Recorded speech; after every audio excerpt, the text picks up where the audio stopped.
Havia 4 xícaras sobre a mesa. Sempre 4. Mesmo que há 4 anos apenas um par de mãos as tivesse lavado, uma boca tivesse bebido, e um silêncio imenso tivesse ocupado os outros 3 lugares. Ela as colocava assim toda a tarde, com a precisão lenta de quem ainda acredita que o gesto importa mais do que o resultado, como se a mesa posta fosse uma forma de oração, ou talvez de teimosia. O vapor do café subia em espiral e se dissolvia no ar parado do apartamento, e ela ficava ali, de pé diante da janela, olhando para a rua lá embaixo sem ver nada, esperando por algo que ela própria já não saberia nomear. Se você já esperou por alguém que não veio, se você já pôs a mesa para mais pessoas do que as que apareceram, se você já sentiu o coração acelerar com o toque do telefone e não era quem você esperava, esta história é para você, porque há uma solidão que não vem de estar sozinha. Vem de ter família e se sentir invisível dentro dela. Vem de dar tanto durante tantos anos que você não sabe mais como pedir. E às vezes basta um caderno esquecido no fundo de uma gaveta para que tudo que nunca foi dito encontre finalmente o caminho de volta. Antes de começar, quero te convidar a se inscrever neste canal e a ficar até o final da história. Sua presença aqui nos ajuda a continuar criando histórias como esta, histórias que nos lembram que nenhum amor dado em silêncio se perde de verdade e que às vezes a família que achávamos perdida só precisava do momento certo para voltar. Se inscreva e fica. Vale a pena. O bairro do Bom Retiro, em São Paulo, tem o tipo de beleza que só se revela para quem sabe olhar devagar. Não é uma beleza de cartão postal. É a beleza das fachadas desbotadas que guardam décadas de histórias, dos comércios de tecido que abrem às 7 da manhã com o cheiro de naftalina e café forte misturados, das calçadas de pedra portuguesa, onde os pés já sabem onde pisar sem precisar olhar. Era um bairro que havia mudado muito desde que Héctor e Carmen chegaram ali, jovens e sem nada, 43 anos atrás. Mas o prédio deles resistia, amarelo acinzentado, com as grades do portão cobertas de uma trepadeira que ninguém plantou e ninguém arrancou, que simplesmente um dia decidiu crescer ali e ficou. O apartamento era o 304, 3º andar, sem elevador, com uma janela da sala que dava para a copa de uma mangueira que no verão balançava tanto que parecia querer entrar. A cozinha era pequena e cor de marfim, com azulejos de flores azuis que Carmen havia escolhido em 1987 e que agora, passados todos esses anos, pareciam pertencer ao apartamento como a própria estrutura, imóveis, testemunhas, silenciosos. Sobre o fogão, uma panela de pressão de alumínio amassado que cozinhava feijão toda sexta-feira, porque Héctor gostava de feijão às sextas. E Carmen nunca havia parado, mesmo depois. Na janela da cozinha, um vaso de manjericão que ela regava com uma caneca velha de porcelana branca com uma trinca que cruzava a alça como um rio num mapa. Eram 2:30 da tarde de uma quarta-feira de junho, e a luz entrava oblíqua e dourada, transformando tudo em algo que parecia saído de uma fotografia velha. Bonita demais para ser real. Real demais para ser bonita. Carmen Villanueva tinha 71 anos e uma postura que as pessoas mais novas costumavam notar antes de perceber o rosto. Ela caminhava erguida, com os ombros para trás, não por vaidade, mas por hábito. O hábito de quem passou décadas carregando coisas pesadas sem deixar aparecer o peso. O cabelo, branco e fino, era sempre preso num coque baixo e cuidadoso que ela fazia toda manhã sem espelho, de tanto praticar. As mãos eram a parte dela que contavam a história mais honesta. Largas, de nós proeminentes, com manchas de sol e uma cicatriz pequena no indicador direito de quando cortou vidro lavando as janelas em 1999. Não havia nada de frágil naquelas mãos. Havia trabalho. Havia anos. No bairro, Todos a conheciam como Dona Carmen, com aquele dona carregado de respeito genuíno, não de formalidade vazia. A Marta, da mercearia na esquina, guardava para ela os ovos caipiras que chegavam às terças. O seu Benedito, do apartamento 201, sempre a cumprimentava tirando o boné. As crianças do prédio a chamavam de vovó, mesmo sem serem suas netas, porque havia nela algo que convidava a esse tipo de proximidade. Uma escuta lenta, uma presença que não cobrava nada. Ela havia sido professora de bordado na associação de bairro por 18 anos, e ainda hoje havia mulheres no Bom Retiro que bordavam margaridas com a técnica exata que Carmen lhes ensinara. Havia sido mãe de 3 filhos. Rodrigo, o mais velho, engenheiro, casado com uma mulher que sorria demais nas fotos de família e ligava apenas no Natal. Patrícia, a do meio, sempre com um projeto novo, sempre a ponto de aparecer mais, sempre cheia de desculpas que Carmen nunca pediu para ouvir. E Tomás, o caçula, o mais complicado, o filho com quem ela nunca havia conseguido encontrar o caminho certo. Carmen havia dedicado sua vida a eles 3, ao marido, à casa, ao bairro. Havia aberto mão de uma bolsa de estudos em 1975, antes de casar. Havia parado de pintar aquarelas quando os filhos chegaram e nunca voltado ao cavalete. Havia engolido dezenas de sábados de solidão com o mesmo silêncio com que engolia o café frio, completamente sem deixar rastro. Carmen acordava às 6h15 sem despertador. O corpo havia decorado o horário. Levantava devagar, o que não era fraqueza, mas cerimônia. Ela dava tempo para que a artrite dos joelhos aceitasse o dia antes de exigir que eles a carregassem. Ia até a cozinha com os pés descalços no piso frio, colocava a chaleira no fogo. Enquanto a água esquentava, abria a janela para o manjericão e o cheiro de terra úmida e de erva subia até ela como uma saudação. Eles ainda estão aqui, ela pensava, sem saber bem a quem se referia. Às plantas, a si mesma, aos dias. Fazia o café devagar, passado no coador de pano que havia sido da mãe. Lavava a louça de véspera. Sempre havia louça de véspera, porque à noite ela cansava antes de chegar na pia. Dobrava o pano de prato sobre a barra do fogão. Tirava o pó da mesa da sala com um pano úmido em movimentos circulares, sempre no sentido do relógio, sem saber dizer porquê. Cada objeto tinha seu lugar. Cada lugar tinha seu objeto. Toda manhã era uma conversa silenciosa com a ordem das coisas, com a continuidade. Héctor já vai fazer 4 anos, ela pensava, enquanto passava o pano sobre o lado da mesa onde ele sentava. 4 anos. Às vezes parece que foi ontem. Às vezes parece que foi em outra vida. E às vezes, nos dias mais difíceis, parece que não foi. Que ele simplesmente foi comprar pão e demorou demais. Há uma solidão que as viúvas conhecem e que não tem nome exato em nenhuma língua. Não é tristeza, não é saudade, não é medo. É uma combinação dos 3 que aparece nos momentos mais mundanos. Na hora de comprar meio quilo de carne, quando a vida inteira se comprou 1 quilo. Na hora de ajustar o termostato, sabendo que ninguém mais vai reclamar do frio. Na hora de rir de algo na televisão e virar para contar. E encontrar a cadeira vazia. Carmen conhecia esse lugar tão bem que havia parado de lutar contra ele. Ela simplesmente o habitava, como se mora num apartamento pequeno, com cuidado, sem desperdiçar espaço. Foi numa quarta-feira comum que o telefone tocou às 3 da tarde. Carmen estava na cozinha colocando as 4 xícaras na mesa. O ritual de toda a tarde, o café que ela preparava às 3, mesmo sabendo que beberia sozinha, porque preparar para um era desistir de algo que ela ainda não estava pronta para abandonar.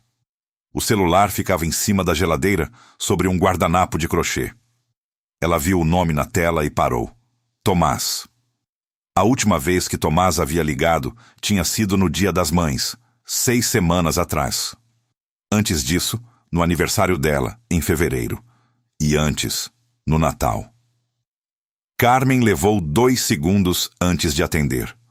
2 segundos que não eram hesitação, mas preparação. O gesto de quem ajusta a expressão antes de abrir uma porta que pode estar escondendo qualquer coisa. Mãe. A voz de Tomás estava diferente. Não diferente de um jeito que ela pudesse nomear imediatamente, mas diferente o suficiente para que ela apoiasse a mão na beira da pia. Eu precisava te contar uma coisa. Estou aqui, ela disse. Apenas isso. Houve uma pausa. Ela ouviu ele respirar. Fui ao médico semana passada. Fizeram uns exames. Outra pausa. Encontraram alguma coisa, mãe? No pâncreas. Ainda não sabem tudo. Estão pedindo mais exames, mas... Achei que você devia saber. Carmen ficou parada. O café estava passando no coador e ela não via. A luz da tarde entrava pela janela e ela não via. Via apenas o nome do filho na tela já apagada do celular e ouvia aquela voz. A voz do filho com quem ela nunca havia conseguido encontrar o caminho certo, dizendo uma coisa que reorganizava tudo o que ela havia pensado que havia tempo para resolver. Você está sozinho agora? Ela perguntou. Estou. Então fala comigo. Fala tudo. Tomás havia nascido quando Carmen tinha 37 anos, e desde o começo havia algo nele que ela não sabia pegar no colo direito, não fisicamente, mas emocionalmente. Rodrigo e Patrícia haviam sido crianças de afeto direto, que pediam colo e ganhavam, que choravam e eram consolados. Tomás era diferente, quieto de um jeito que intrigava, capaz de ficar horas sozinho no quarto com um livro ou com uma ideia, e que reagia ao excesso de atenção materna com um recuo que ela interpretava como rejeição, e que talvez fosse apenas caráter. Havia uma cena que Carmen revisitava com frequência, sem conseguir deixá-la ir. Tomás tinha 11 anos e havia tirado nota máxima em matemática, a disciplina em que ele sempre havia brigado. Ela havia abraçado ele forte demais, com aquele alívio exagerado de mãe que confunde celebração com descarrego. E ele havia ficado rígido nos braços dela, tolerando o abraço em vez de correspondê-lo. Depois, havia se afastado com cuidado e dito, com uma precisão que ela nunca esqueceu. Mãe, eu precisava de ajuda no começo do ano. Não de abraço agora. Ela havia ficado parada no meio da sala enquanto ele voltava para o quarto, sentindo que havia falhado em algo que não conseguia nomear. O distanciamento foi crescendo com os anos, alimentado por desentendimentos que nunca foram resolvidos de frente. A escolha da faculdade que ela havia questionado e ele nunca perdoado completamente. A namorada que ela não havia aprovado e que terminou de qualquer jeito 2 anos depois. Os natais que ele passava na casa do pai de alguém, sempre com uma desculpa plausível, sempre com uma distância calculada. Carmen havia aprendido a não forçar. Havia aprendido a esperar. E enquanto esperava, havia começado a anotar. Há uma forma particular de amor que as mães de filhos difíceis conhecem. Não o amor dos filmes, que é declarado e correspondido, mas o amor que se exerce no vazio, sem resposta, como plantar em terra seca, sem saber se vai chover. É um amor que não pede testemunha, não pede reconhecimento, não pede sequer que o outro saiba que existe. É o amor mais honesto que existe, justamente porque não tem nada a ganhar com isso. E talvez seja também o mais devastador, porque quem ama assim aprende a viver com a mão estendida e o coração aberto diante de uma porta que pode nunca se abrir. Carmen havia construído sua vida inteira nesse gesto. E a questão que o telefone de Tomás havia colocado naquela tarde de junho não era "ele vai ficar bem?" Era outra, mais antiga, mais funda. Ainda havia tempo para que aquela porta se abrisse antes que alguma coisa ou alguém fosse embora para sempre? Nos dias seguintes à ligação, Carmen tentou continuar com a rotina, porque a rotina era o que ela tinha. Mas a rotina havia rachado por dentro, como um prato que cai sem quebrar e que você só descobre depois, quando serve a comida e ela escorre pelo lugar errado. Ela foi à mercearia da Marta e ficou parada diante das latas de conserva por mais tempo do que fazia sentido, pensando em Tomás. Voltou para casa com as compras erradas. Havia pegado leite integral quando sempre comprava desnatado, havia esquecido o pão. À noite, sentada na poltrona com a televisão ligada sem som, ela percebeu que havia passado a tarde inteira reconstruindo conversas que não havia tido com o filho, imaginando o que diria se ele aparecesse, ensaiando frases que provavelmente nunca seriam ditas. Chegou a pegar o celular 3 vezes para ligar. 3 vezes devolveu ao guardanapo de crochê. O problema não era não saber o que dizer. Era saber demais. Havia tanto acumulado entre eles que qualquer frase parecia ou insuficiente ou grande demais. Ela havia tentado em outras ocasiões. Ligações que terminavam em menos de 5 minutos com "Tá bom, mãe". Visitas que Tomás aceitava, mas que tinham aquela qualidade de obrigação cumprida. Aquela eficiência clínica que doía mais do que a ausência. Uma vez, havia cerca de 2 anos, ela havia dito para ele que sentia falta de conversar com ele de verdade. E ele havia ficado em silêncio por um momento antes de responder. "A gente conversa, mãe." Como se conversar fosse apenas a troca de informações logísticas sobre saúde e tempo. Ela foi ao grupo de oração da paróquia na quinta-feira e não conseguiu rezar. Ficou ali, de joelhos no banco de madeira dura, com as mãos juntas e a cabeça curvada, e o único pensamento que vinha era: e se for grave? E a resposta que ela não dizia em voz alta para ninguém, mas que habitava o centro de seu peito como um caroço duro: e se for grave e a gente nunca tiver consertado o que ficou quebrado? Antes de continuar, quero te fazer uma pergunta. Você já teve no coração uma conversa que sempre adiou? Com um filho, com sua mãe, com alguém que você ama e com quem as coisas ficaram pela metade? Se sim, quero te pedir uma coisa pequena. Escreve nos comentários o nome dessa pessoa. Só o nome. Você não precisa explicar nada. Esse gesto simples, escrever um nome, às vezes é o primeiro passo para lembrar que ainda há tempo. E às vezes, lembrar a tempo é tudo que a gente precisa. Na noite de sábado, Carmen não conseguiu dormir. Às 2 da manhã, ela estava sentada no chão da cozinha. Não havia planejado estar ali. Havia apenas escorregado da cadeira para o chão num daqueles momentos em que o corpo decide que não aguenta mais manter a postura. O piso era frio sob o pijama fino. A geladeira fazia um ruído cíclico e baixo. Sobre ela, na prateleira mais alta, o celular em cima do guardanapo de crochê, a tela apagada. Ela ficou olhando para o celular por um longo tempo, com os joelhos dobrados perto do peito como uma criança, e pela primeira vez em muitos anos não tentou controlar o que estava sentindo. Deixou. O choro veio devagar, sem convulsão, como uma chuva fina. Aquele tipo de choro que não pede licença e não termina com solução. Que é simplesmente o corpo fazendo o que precisa ser feito quando já não há mais espaço para conter. Ela pensou em Héctor. Pensou no que ele diria agora. Héctor, que havia sido o mediador natural entre ela e Tomás, que os dois haviam perdido antes de terem resolvido o que precisavam resolver. Pensou nos 43 anos de casamento que foram muita coisa boa e algumas coisas que nunca se disse. Pensou nos filhos que havia criado com tudo que tinha. O melhor que sabia fazer, que não era perfeito, que nunca é perfeito. E nos filhos que haviam crescido e partido e se tornado pessoas que ela amava de longe, como se ama uma fotografia. Pensou nas 4 xícaras. Ali sentada no chão frio da cozinha às 2 da madrugada, Carmen Villanueva fez a pergunta que havia evitado por anos. Não para si mesma, para o teto, para o escuro, para Deus, talvez. Ela nunca havia sabido exatamente para quem rezava nesses momentos, mas rezava sempre. Ainda dá tempo? O Sr. Ernesto tinha 74 anos e um viveiro de plantas no fundo do corredor do mercado municipal, que ficava a 2 quadras do prédio de Carmen. Não era exatamente um estabelecimento.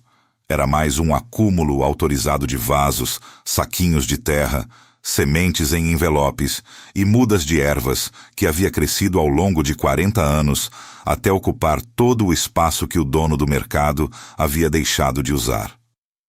Ernesto era baixo, com um avental verde desgastado e um chapéu de palha que ele usava mesmo dentro do mercado fechado, e tinha o hábito de falar com as plantas enquanto as regava.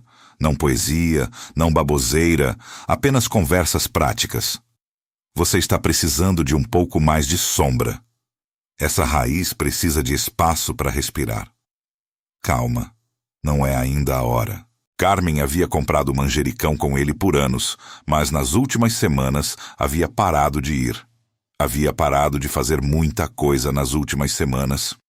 Na segunda-feira seguinte, vendo que a planta da janela estava murchando de um jeito que parecia definitivo, ela pegou a carteira e foi até o mercado.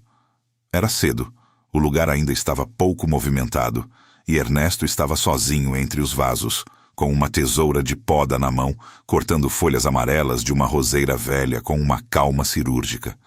Ele a viu entrar e levantou o chapéu em saudação, um gesto antigo de homem que aprendeu cortesia num tempo em que cortesia era obrigatória. Dona Carmen, faz tempo. Sem acusação na voz, apenas constatação. Faz, ela disse. Meu manjericão está mal. Preciso de uma muda nova. Vamos ver, ele disse voltando-se para as prateleiras com aquela tranquilidade de quem não tem pressa nenhuma no mundo. Enquanto Ernesto escolhia entre as mudas, Carmen ficou parada ao lado da roseira velha que ele havia estado podando. Era uma planta grande, mais galho do que folha naquele ponto do inverno, e havia algo desconcertante em vê-la assim, reduzida, quase esquelética, mas com os galhos podados em ângulos precisos que sugeriam intenção, não abandono. Parece que está sofrendo, ela disse sem pensar direito. Ernesto não parou de examinar as mudas. Parece, ele concordou. Mas não está. Está se preparando. Para quê? Ele a olhou por cima do ombro. Para março. Disse isso como se fosse a coisa mais óbvia do mundo. Roseira que não é podada no inverno não floresce na primavera. Ela precisa perder o que está velho e seco antes de ter energia para colocar no novo. Se você deixar todos os galhos por medo de machucar, ela vai gastar tudo tentando manter o que já não serve. Ele voltou às mudas. Selecionou uma de manjericão vigorosa, com folhas largas e verde escuro, e a estendeu para Carmen. Essa aqui vai bem. Carmen pegou o vaso com as duas mãos. Ficou olhando para a roseira um momento mais longo do que a conversa pedia. Havia algo naquelas palavras. Aquelas palavras simples, práticas, sobre plantas e estações, que estava pousando em algum lugar dentro dela, que não tinha nada a ver com plantas. Ela não era boa com metáforas, nunca havia sido. Mas havia ocasiões em que a verdade chegava disfarçada de coisa concreta e a encontrava assim, de guarda baixa, e entrava. Perder o que está velho e seco, antes de ter energia para o novo. Ela pensou no nó entre ela e Tomás. Não como uma coisa a ser guardada, preservada por orgulho ou por medo de machucar, mas como um galho seco que havia ficado ali por tempo demais, por medo de que cortar doesse. E de repente, pela primeira vez em 4 anos de espera silenciosa, Carmen sentiu algo se mover no fundo do peito. Não esperança exatamente, mas a possibilidade de esperança, que às vezes é até mais importante do que ela mesma. Naquela mesma tarde, Carmen colocou o manjericão novo na janela ao lado do velho e foi até a gaveta do quarto. A gaveta ficava na mesa de cabeceira do lado que havia sido de Héctor. Ela nunca havia mudado isso, nunca havia reorganizado aquele espaço, como se mudar a gaveta fosse confirmar uma ausência que ela ainda não havia aceitado de todo. Era uma gaveta cheia de papéis, cartas velhas, uma carteira de óculos quebrada, botões avulsos. E no fundo, debaixo de um envelope com fotos de quando os filhos eram pequenos, o caderno. Era um caderno de capa dura azul marinho, pequeno, do tamanho de uma mão. Ela o havia começado no primeiro Natal, depois que Hector morreu.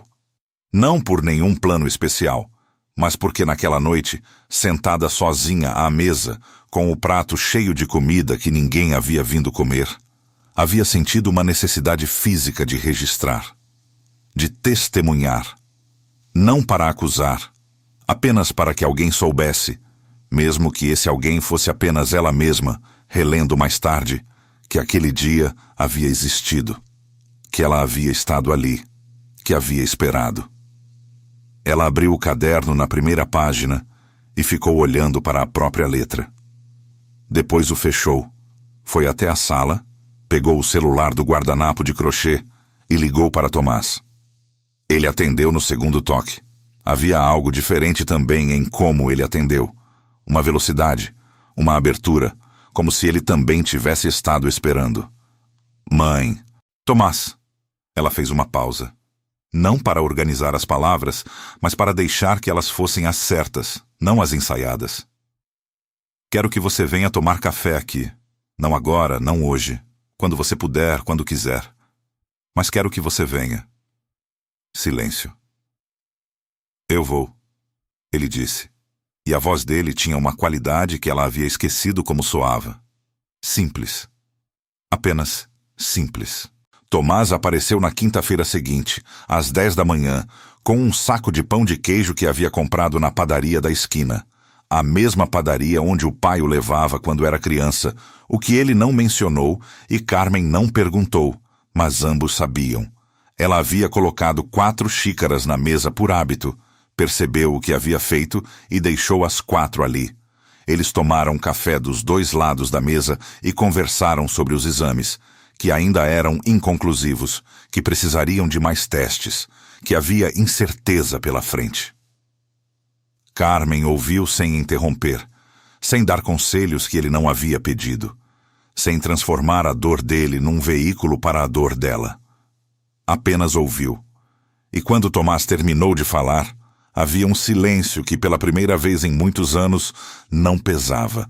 Nos meses que se seguiram, a transformação não foi linear nem cinematográfica. Houve semanas em que ele não aparecia, e ela voltava à espera antiga, colocando as 4 xícaras por hábito e bebendo sozinha por necessidade. Houve uma tarde em que ele ligou mais curto do que ela esperava, e ela desligou com aquele aperto familiar no peito, pensando que talvez não fosse mudar nada. Houve um domingo em que Patrícia apareceu de surpresa com os netos, e Carmen ficou tão feliz que depois chorou de alívio. O tipo de alívio que só acontece quando você percebe o quanto estava com fome de algo que não sabia nomear. Mas havia também outras coisas. Tomás começou a mandar mensagens. Pequenas, sem grande propósito, do tipo que as pessoas mandam quando começam a incluir alguém na paisagem do cotidiano. Uma foto de um gato dormindo na calçada. Um artigo sobre culinária italiana que lembrava o molho de Hector, um "Oi mãe, tudo bem?", sem data especial. Carmen respondia com cuidado, como se estivesse aprendendo uma língua nova, com atenção para cada palavra, com medo de errar a gramática, com a alegria quieta de quem está sendo entendida mesmo assim. Há algo que acontece quando um relacionamento começa a ser reconstruído depois de muito tempo. Ele não volta ao que era. Vira outra coisa. Mais honesto, mais ciente dos próprios limites, mais grato pelo que tem do que ressentido pelo que perdeu. É como o jardim depois da poda, não os mesmos galhos, mas flores novas nos lugares certos. Em setembro, os resultados dos exames chegaram. O tumor era pequeno, localizado, operável.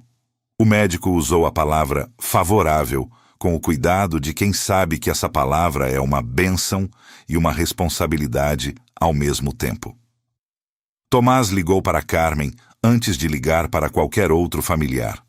Não por hierarquia, mas porque havia algo que havia mudado naqueles meses. Algum fio que havia sido retomado sem que nenhum dos dois declarasse que isso estava acontecendo. A coisa mais frágil e a mais real ao mesmo tempo. Quando ele chegou ao apartamento naquela tarde para contar pessoalmente, Carmen estava na cozinha fazendo arroz. Ele entrou com a chave que ela havia cortado para ele em agosto. Outro gesto pequeno que havia passado sem cerimônia, que era exatamente como as coisas verdadeiras costumam acontecer. E ela ouviu os passos dele no corredor e não virou de imediato. Continuou mexendo o arroz. Só quando ele chegou na porta da cozinha, ela o olhou. Havia lágrimas no rosto dele. Lágrimas e um sorriso ao mesmo tempo. Aquela expressão impossível que os seres humanos fazem quando sentem demais para caber numa só emoção. É bom, ele disse. O resultado é bom, mãe. Carmen desligou o fogo. Apoiou a colher de pau na borda da panela e cruzou a cozinha pequena e cor de marfim com os azulejos de flores azuis de 1987 e abraçou o filho. Não com o abraço excessivo e sufocante de 30 anos atrás que havia feito ele recuar, mas com o abraço de quem aprendeu a diferença entre segurar e prender, entre amar e agarrar. E desta vez, ele não ficou rígido. Ele correspondeu. Fechou os braços em torno dela e ficou ali, no meio daquela cozinha que cheirava a arroz e a manjericão, com a cabeça levemente inclinada sobre o ombro da mãe, como a roseira que havia passado o inverno toda poda e agora tinha, finalmente, onde pousar.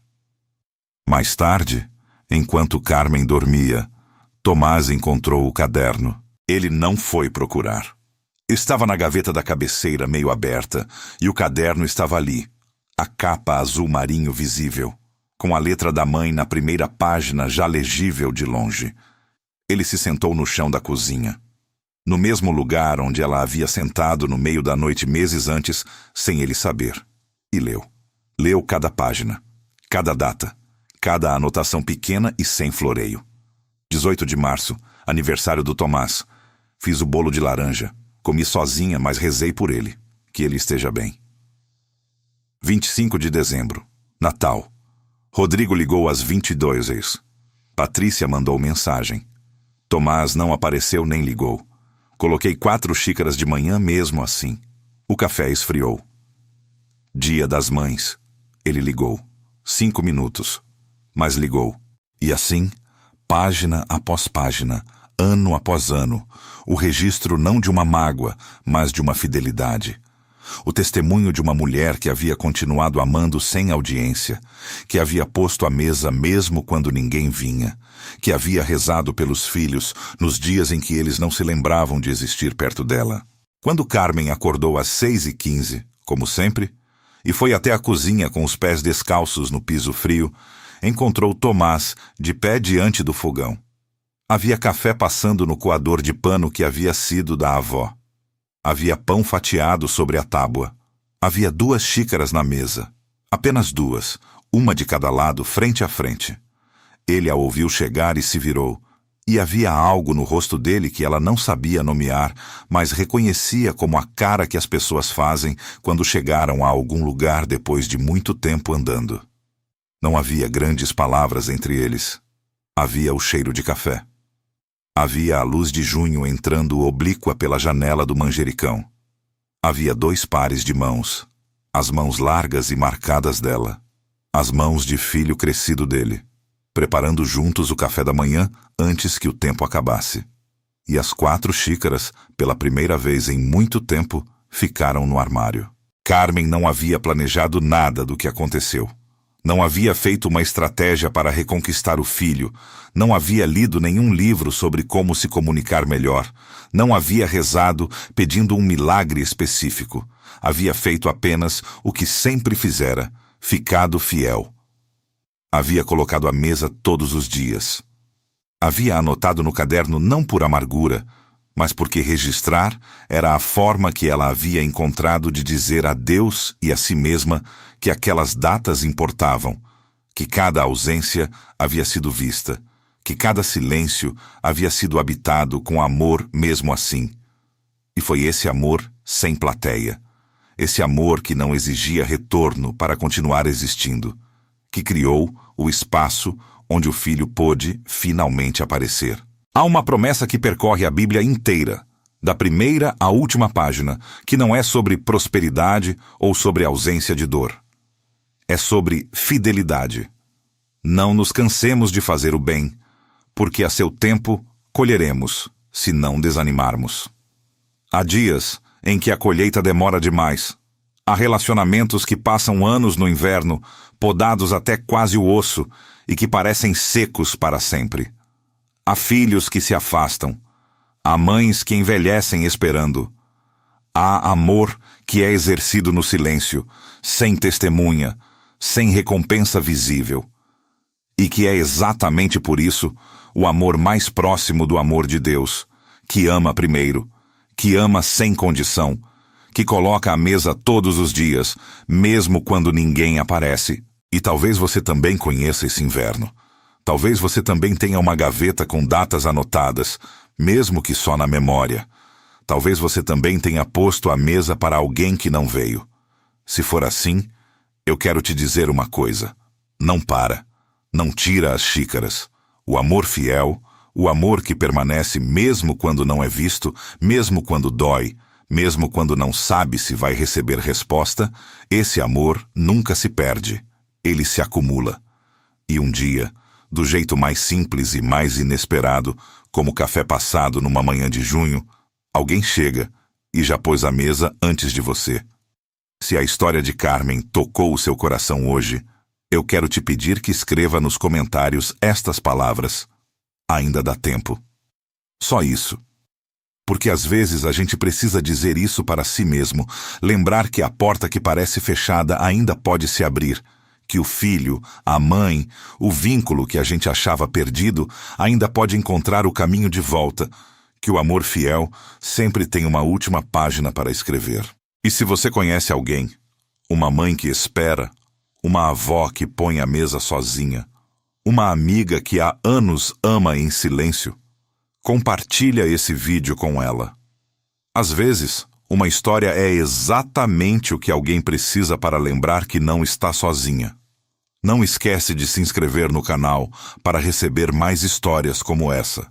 Histórias que nos lembram que Deus não se esqueceu da gente, que o amor verdadeiro não vence pela força, mas pela fidelidade, e que às vezes a colheita mais bonita vem depois do inverno mais longo.